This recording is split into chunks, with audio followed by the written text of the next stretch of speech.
इस पवित्र कार्यक्रम को दिशा दे रहे पूज्य श्री देवकृष्ण दास जी स्वामी, महंत श्री देवप्रसाद दास जी स्वामी, पूज्य धर्मवल्लभ स्वामी जी, कार्यक्रम में उपस्थित सभी पूज्य संतगण, अन्य महानुभाव और मेरे प्यारे नौजवान साथियों, आप सभी को जय स्वामीनारायण। पूज्य शास्त्री जी महाराज श्री धर्मजीवन दास जी स्वामी की प्रेरणा से, उनके आशीर्वाद से राजकोट गुरुकुल के 75 वर्ष हो रहे हैं। मैं राजकोट गुरुकुल के 75 वर्षों की इस यात्रा के लिए आप सभी को हृदय से बहुत बहुत बधाई देता हूं। भगवान श्री स्वामीनारायण, उनके नाम स्मरण से ही एक नव चेतना का संचार होता है। और आज आप सब संतों के सानिध्य में स्वामीनारायण का नाम स्मरण एक अलग ही सौभाग्य का अवसर है। मुझे विश्वास है इस ऐतिहासिक संस्थान का आने वाला भविष्य और भी यशस्वी होगा। इसके योगदान और भी अप्रतिम होंगे। साथियों, श्री स्वामीनारायण गुरुकुल राजकोट की यात्रा के 75 वर्ष ऐसे कालखंड में पूरे हो रहे हैं जब देश अपनी आजादी के 75 वर्ष मना रहा है। ये सुखद संयोग तो है ही, सुखद सुयोग भी है। एक राष्ट्र के रूप में भारत की, आजाद भारत की जीवन यात्रा ऐसे सुयोगों से ही, और हजारों साल की हमारी महान परंपरा भी ऐसे ही सुयोगों से ही गतिमान रही है। ये सुयोग है कर्मठता और कर्तव्य के सुयोग। ये सुयोग है संस्कृति और समर्पण के सुयोग। ये सुयोग है आध्यात्म और आधुनिकता के सुयोग। जब देश आजाद हुआ तो हमारे ऊपर ये जिम्मेदारी थी कि हम शिक्षा के क्षेत्र में भारत के प्राचीन वैभव और हमारा महान गौरव को पुनर्जीवित करें। लेकिन गुलामी की मानसिकता के दबाव में सरकारें उस दिशा में बढ़ी नहीं, और कुछ बातों में तो उल्टे पैर चली। और इन परिस्थितियों में एक बार फिर हमारे संतों ने, आचार्यों ने देश के प्रति इस कर्तव्य को निभाने का बीड़ा उठाया।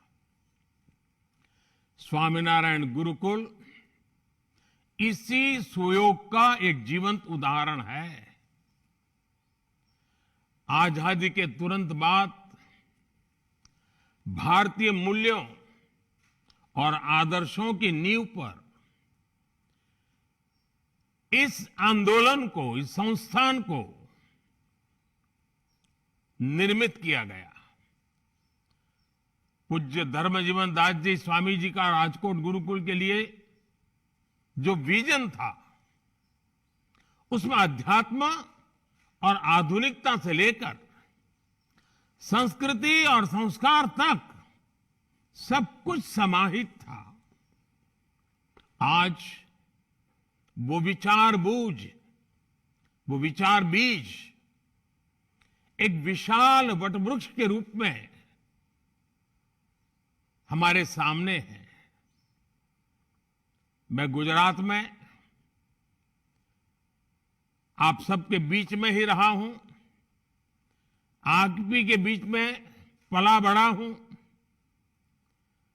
और ये मेरा सौभाग्य रहा है कि मुझे इस वटवृक्ष को आकार लेते हुए अपनी आंखों से करीब से देखने का सुअवसर मिला है।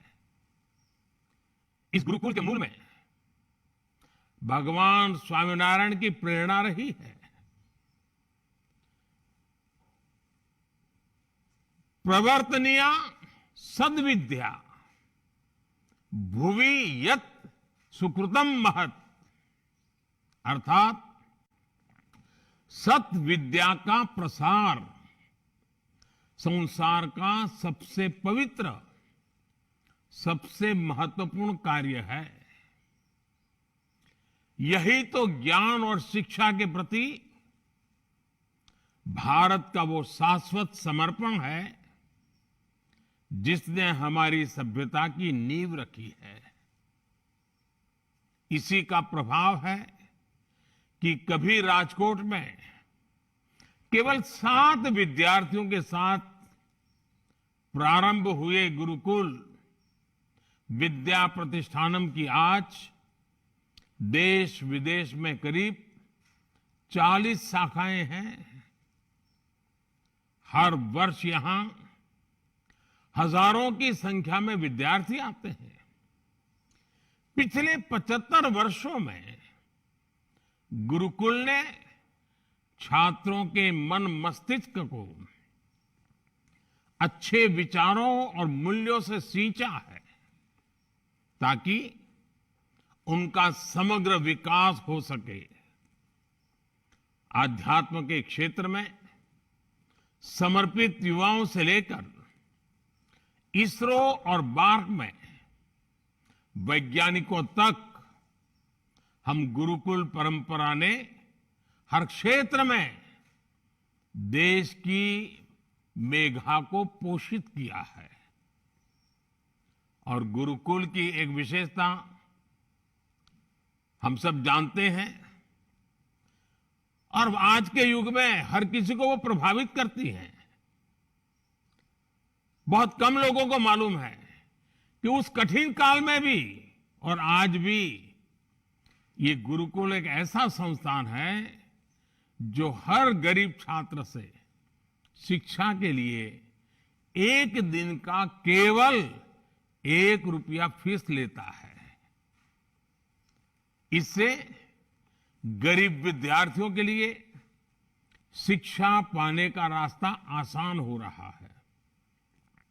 साथियों, आप सभी जानते हैं कि भारत में ज्ञान ही जीवन का सर्वोच्च उद्देश्य रहा है। इसलिए जिस कालखंड में दुनिया के दूसरे देशों की पहचान वहां के राज्यों और राजकुलों से होती थी, तब भारत को भारत भूमि के गुरुकुलों से जाना जाता था।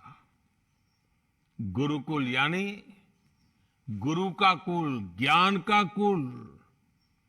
हमारे गुरुकुल सदियों से समता, ममता, समानता और सेवा भाव की वाटिका की तरह रहे हैं। नालंदा और तक्षशिला जैसे विश्वविद्यालय भारत की इस गुरुकुल परंपरा के वैश्विक वैभव के पर्याय हुआ करते थे। खोज और शोध ये भारत की जीवन पद्धति का हिस्सा थे। आज हम भारत के कण कण में जो विविधता देखते हैं, जो सांस्कृतिक समृद्धि देखते हैं, ये उन्हीं शोधों और अन्वेषणों के परिणाम है। आत्म तत्व से परमात्मा तत्व तक, आध्यात्म से आयुर्वेद तक, सोशल साइंस से सोलर साइंस तक, मैथ से मेटलर्जी तक और शून्य से अनंत तक हमने हर क्षेत्र में शोध किए, नए निष्कर्ष निकाले। भारत ने अंधकार से भरे उन युगों में मानवता को प्रकाश की वो किरणें दी जिनसे आधुनिक विश्व और आधुनिक विज्ञान की यात्रा शुरू हुई। और इन उपलब्धियों के बीच हमारे गुरुकुलों की एक और शक्ति ने विश्व का मार्ग प्रशस्त किया। जिस कालखंड में विश्व में जेंडर इक्वलिटी जैसे शब्दों का जन्म भी नहीं हुआ था, तब हमारे यहां गार्गी, मैत्रेयी जैसी विदुषियां शास्त्रार्थ करती थी। महर्षि वाल्मीकि के आश्रम में लवकुश के साथ ही आत्रेय भी पढ़ रही थी। मुझे खुशी है कि स्वामीनारायण गुरुकुल इस पुरातन परंपरा को, आधुनिक भारत को आगे बढ़ाने के लिए कन्या गुरुकुल की शुरुआत कर रहा है। 75 वर्ष के अमृत महोत्सव में, आजादी के अमृत काल में इस संस्थान की शानदार उपलब्धि होगी और देश के लिए महत्वपूर्ण योगदान भी होगा। साथियों, आप सभी बेहतर तरीके से जानते हैं कि भारत के उज्जवल भविष्य में हमारी आज की शिक्षा व्यवस्था और शिक्षण संस्थानों की कितनी बड़ी भूमिका है। इसलिए आजादी के इस अमृत काल में देश एजुकेशन, इंफ्रास्ट्रक्चर हो या एजुकेशन पॉलिसी, हम हर स्तर पर अधिक गति से, अधिक विस्तार से काम में जुटे रहते हैं। आज देश में बड़े शैक्षिक संस्थानों, आईआईटी, IIIT, IIM, एम्स जैसे संस्थानों की संख्या में बड़ी वृद्धि हो रही है। 2014 के बाद से मेडिकल कॉलेजों की संख्या में 65% से ज्यादा की बढ़ोतरी हुई है। नई राष्ट्रीय शिक्षा नीति के जरिए देश पहली बार उस शिक्षा व्यवस्था को तैयार कर रहा है जो फॉरवर्ड लुकिंग है, फ्यूचरिस्टिक है। जब नई पीढ़ी बचपन से ही बेहतर शिक्षा व्यवस्था में पलेगी और बढ़ेगी तो देश के लिए आदर्श नागरिकों का निर्माण भी स्वतः होता चला जाएगा। यही आदर्श नागरिक, आदर्श युवा 2047 में, 2047 में, जब देश आजादी के 100 साल मनाता होगा, विकसित भारत के सपने को सिद्धि तक लेकर के जाएंगे। और इसमें निश्चित तौर पर श्री स्वामीनारायण गुरुकुल जैसे शिक्षा संस्थानों का प्रयास बहुत अहम होगा। साथियों, अमृतकाल की अगले 25 वर्षों की यात्रा में आप संतों का आशीर्वाद और आप सभी का साथ बहुत महत्वपूर्ण है। आज भारत में और भारत के संकल्प भी नए हैं, उन संकल्पों की सिद्धि के प्रयास भी नए हैं। आज देश डिजिटल इंडिया, आत्मनिर्भर भारत, वोकल फॉर लोकल, हर जिले में 75 अमृत सरोवरों का निर्माण, एक भारत श्रेष्ठ भारत के विजन को लेकर आगे बढ़ रहा है। सामाजिक बदलाव और समाज सुधार के इन कार्यों में भी सबका प्रयास करोड़ों लोगों के जीवन को प्रभावित करेगा। मुझे विश्वास है स्वामीनारायण गुरुकुल, विद्या प्रतिष्ठानम जैसे संस्थान इस संकल्प यात्रा को इसी तरह ऊर्जा देते रहेंगे। और जब मैं आज आप सब संतों के बीच में आया हूं, 75 साल की एक बहुत बड़ी यात्रा जिसे आपने सफलतापूर्वक आगे बढ़ाया है, अब इसका विस्तार देश के युवाओं के लाभ में भी होना चाहिए। क्या मैं स्वामीनारायण गुरुकुलों से आज एक प्रार्थना कर सकता हूं? हमारा जो नॉर्थ ईस्ट है, आप तय करें कि हर वर्ष कम से कम 100 युवक 15 दिन के लिए नॉर्थ ईस्ट जाएंगे।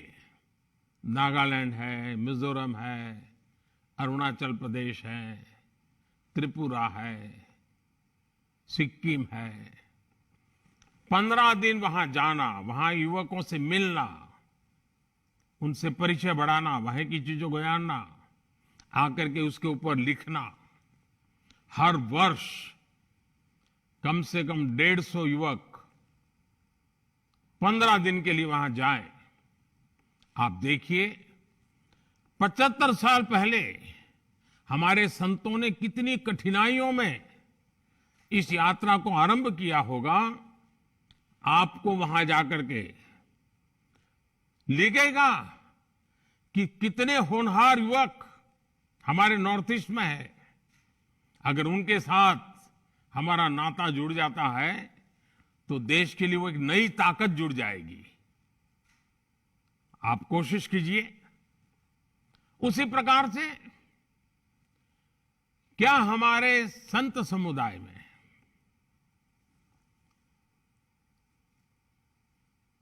मुझे याद है जब बेटी बचाओ अभियान हम कर रहे थे तो छोटी छोटी बालिकाएं मंच पर आकर के 7 मिनट, 8 मिनट, 10 मिनट का बड़ा हृदय द्रावक और बड़े अभिनय के साथ भाषण करती थी, सारे ऑडियंस को रुला देती थी और वो कहती थी, मां के गर्भ में से वो बोलती थी कि मां मुझे मत मारो।